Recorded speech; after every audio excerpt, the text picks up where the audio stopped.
President Trump, hi Bella, my little kitten.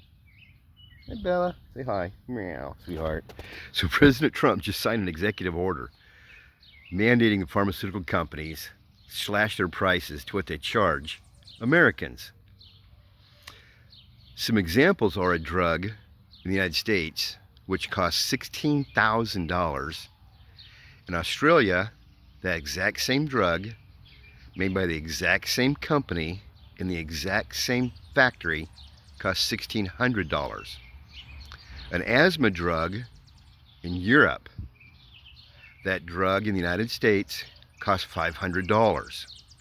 That exact same asthma drug sold to Europeans, made in the exact same facilities by the exact same company, costs $40. 500 versus 40.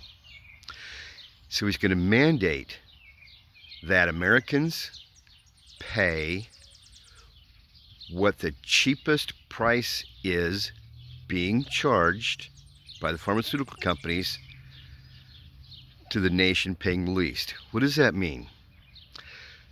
Whatever country on earth is paying the cheapest price for a drug, pharmaceutical companies can now only charge that amount to the American people.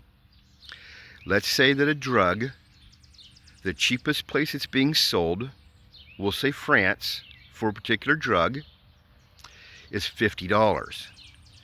But the pharmaceutical companies have been charging Americans $1,500. The pharmaceutical companies can only charge Americans $50 for that drug from the same company, from the same factory. So whatever drug is being sold on earth, wherever it's being sold the cheapest, that's the most they can charge Americans.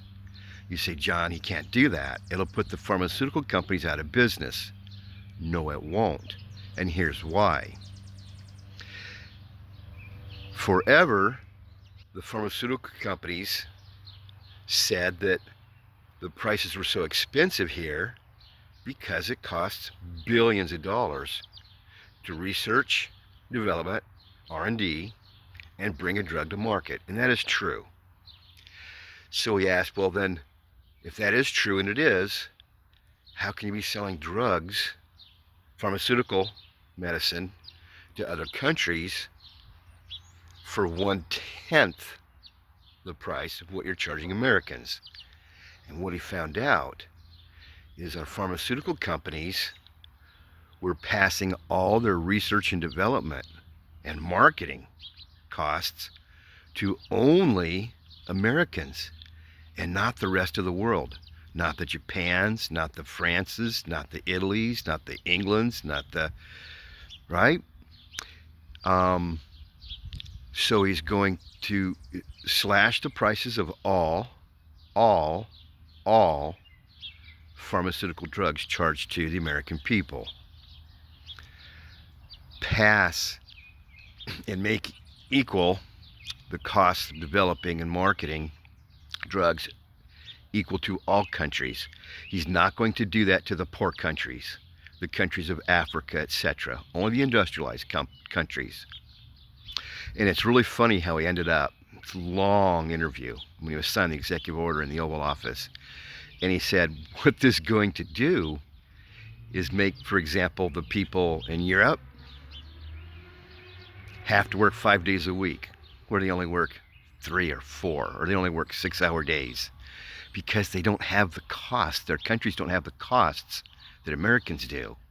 It's going to make the people of many European countries have to work until they're 63 instead of getting their federally mandated paid retirement at 55.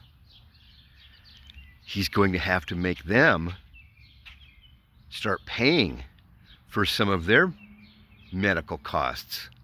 Remember socialized medicine? Canada, it's all free. Most of Europe, it's all free. Well, guess what? Those days are over. And he's taking the savings and giving them to the American people. Going to lower our costs on everything, and it's already begun. This is historic, and it's never been done before. Biden signed a bill regarding prescription drugs, and they went up during his presidency. Why has it never been done? Because the pharmaceutical industry is the biggest donor to politicians, and they are mad. So are the pharmaceutical executives. Too bad, too sad. There's two people that politicians cater to. One is called Wall Street. That's your corporations, your banks, your big IBMs and your General Electrics and your, the big corporations. The other one is the people.